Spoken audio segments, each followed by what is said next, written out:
Hello, hello, hello. Good to see you. You get fairy dust and I get fairy dust and Bagel gets fairy dust. Come here, Bagel. Oh, goodness. Oopsies. Oh, it's a special appearance by Bagel because Amelie's not here. So, uh-oh. There you go. Isn't he the fluffiest and most amazing kitty cat? I hope you're a cat person. That means you're enjoying this. This is a good boy. Okay, back to the show. All right, so we are doing our Codependent No More, Chapter 4, Caretaking.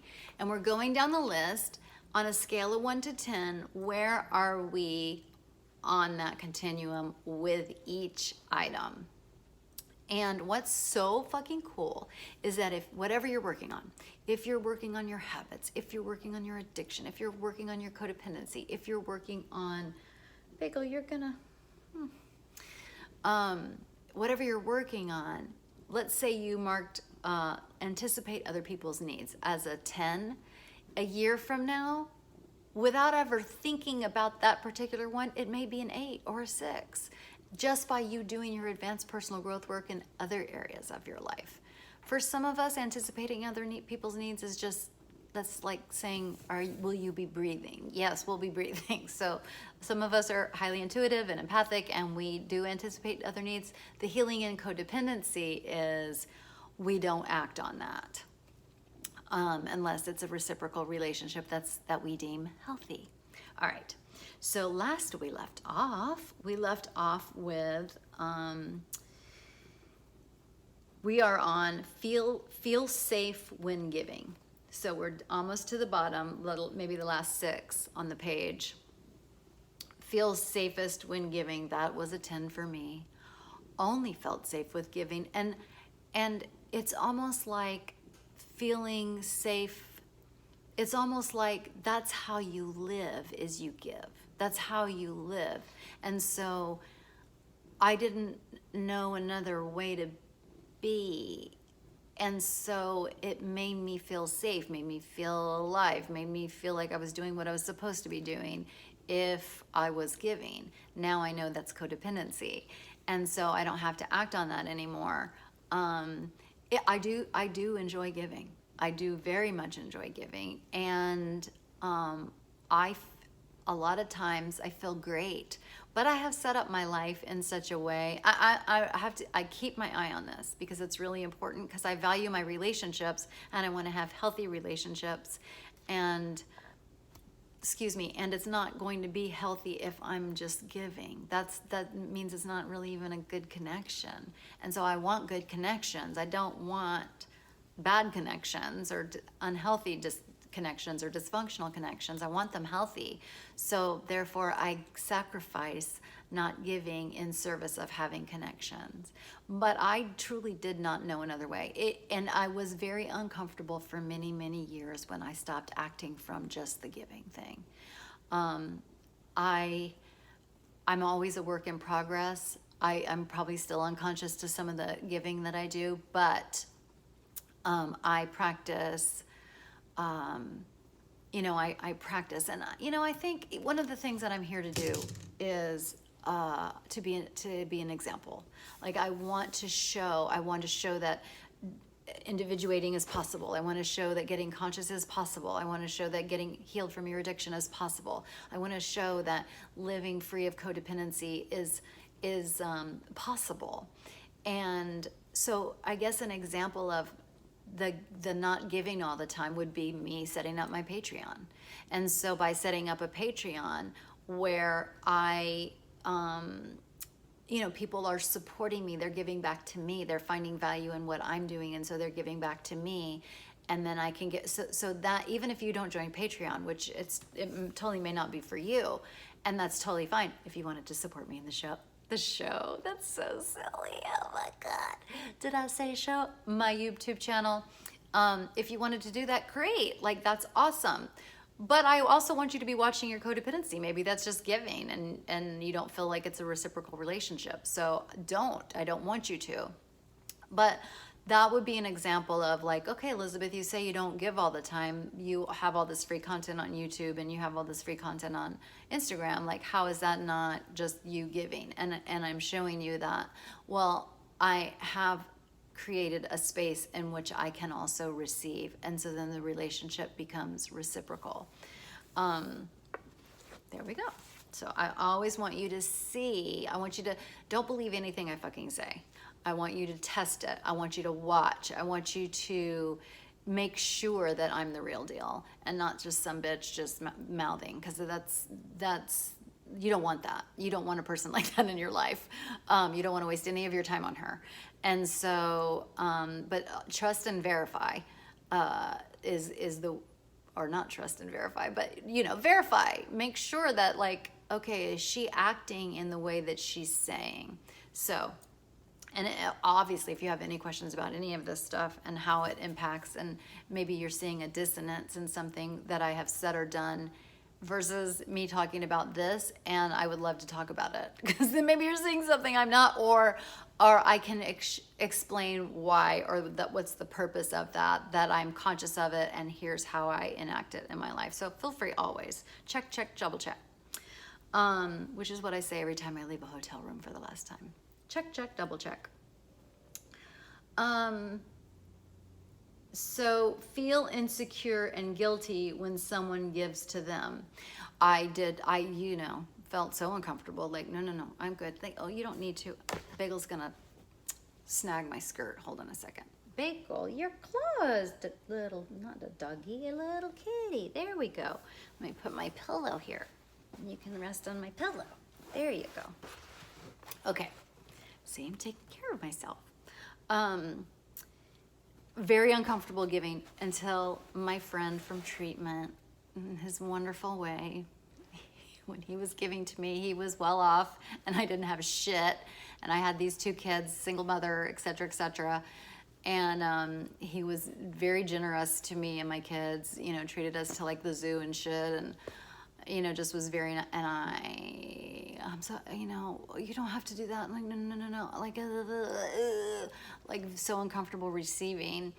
And that's when I love him so much. He goes, the appropriate response is thank you. I mean, that might as well have been a year of therapy. Just him saying that to me, and he said it in the most sarcastic and the most loving way. I mean, because it was so sarcastic and we were so safe with each other and honest with each other. And so, the appropriate response is thank you. So I actually had to practice receiving. Again, other people have a yoga practice. Other people have a meditation practice. We practice receiving. And it is a skill, and it's also learned. And so we have to practice and manage our discomfort and anxiety around that. And that's how we grow. Okay. And feel sad because they spend their whole lives giving to other people and nobody gives to them. I do not feel that way at all. And I think I mentioned before, or I know I mentioned before, but this fell into the category of why would they spend their time on me? I mean, I didn't like myself at all and thought I was trash. And so there's no reason to be sad about something that shouldn't be happening anyway. So yeah, I was pretty much of a sad sack. Sad.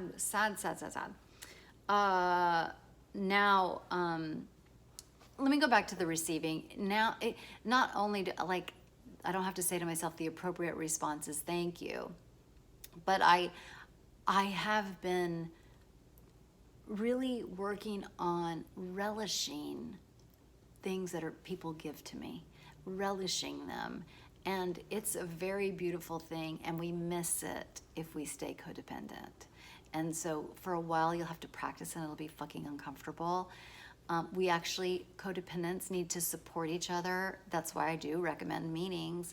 Support each other. We get to call each other and say, bitch, someone gave me a present and I don't like it. And I love the gift. It's a very thought, it's exactly what I wanted, but I hate having this. I hate receiving it. I want to give it back. I want to return it. They don't have, that whole thing. And we're like, I know, bitch, but you gotta receive it. You gotta practice. The appropriate response is thank you. And that's what we do for each other. That's how those calls go for me. Find themselves attracted to needy people, yes.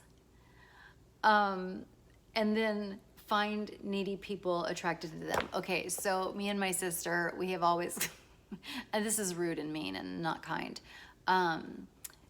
but we have always called each other or ourselves freak magnets. Like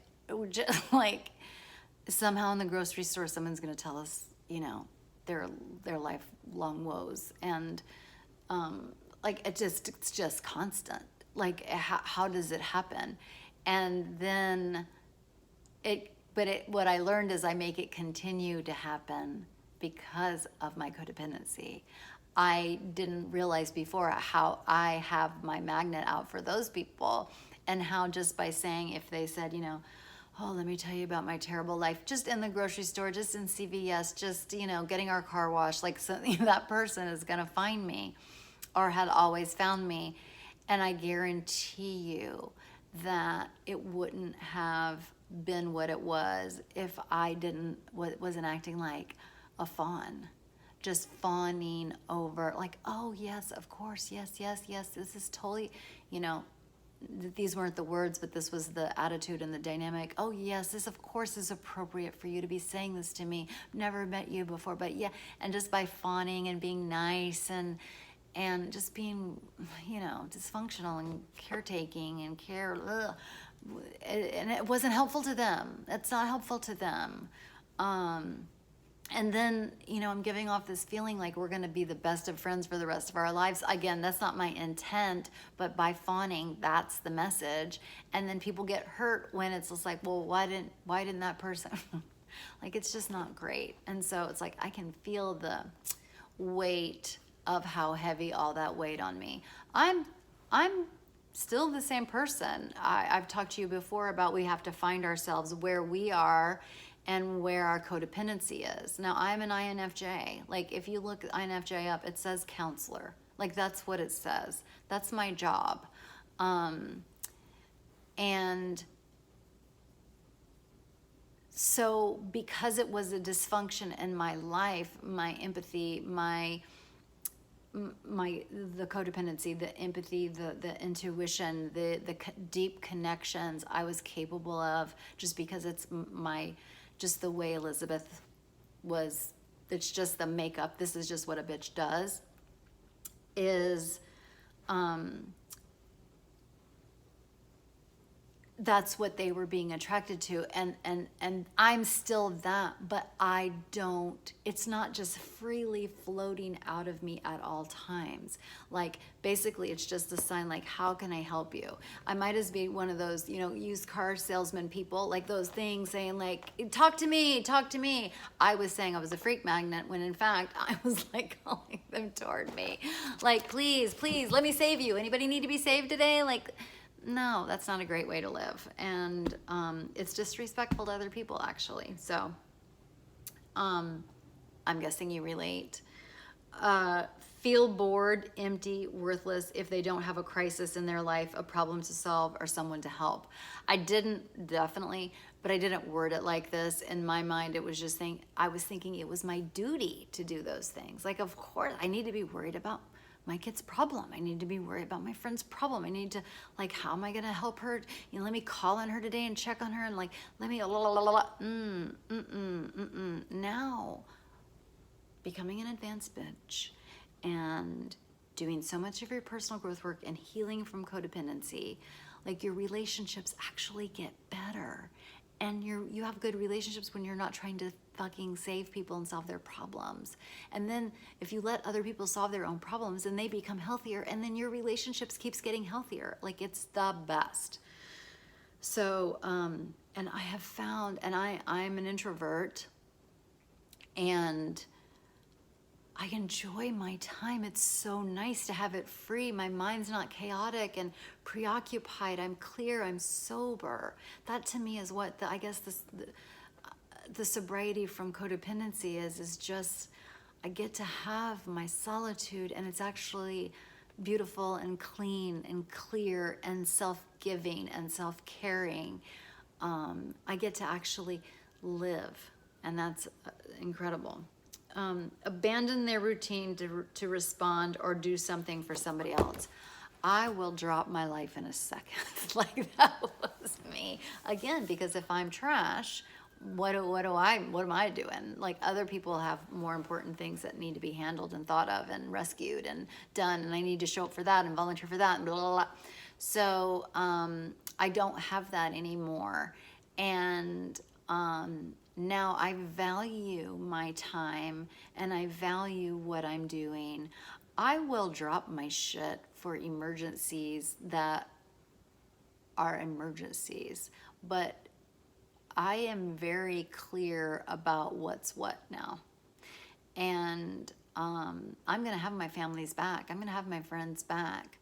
But sometimes that means not running to the rescue. That's how you have a friend's back, by not doing that. So you really get to be discerning. And what happens when you relapse on any of those things? And bitch, we're not done with caretaking. There's a whole nother, there's another page of it, another half page of instances of caretaking. So we're going to go through those as well. But yeah, it begins to be a very much a healthier way to live. And now we know we have our backs for our family and our friends when we're not being codependent with them. And so it's so huge. It's so huge. And how we know we work, one of the ways as we're working on our codependency recovery, one of the ways we know is that if we did it and then it turned to shit, we probably was acting from codependence. Because when it goes to shit, that's, they wanted you to come to their emergency because they needed somebody to blame. And so you arrived just in time to get everybody's shit or everybody's eye rolls or everybody's this, that, or the other. So you get it. I hope that was helpful. Ask me anything. DM me on Instagram. That's really the best way. Or comment on any comment. I look at all the comments and I try to respond to all the comments. Love you. Bye. Hope that was helpful.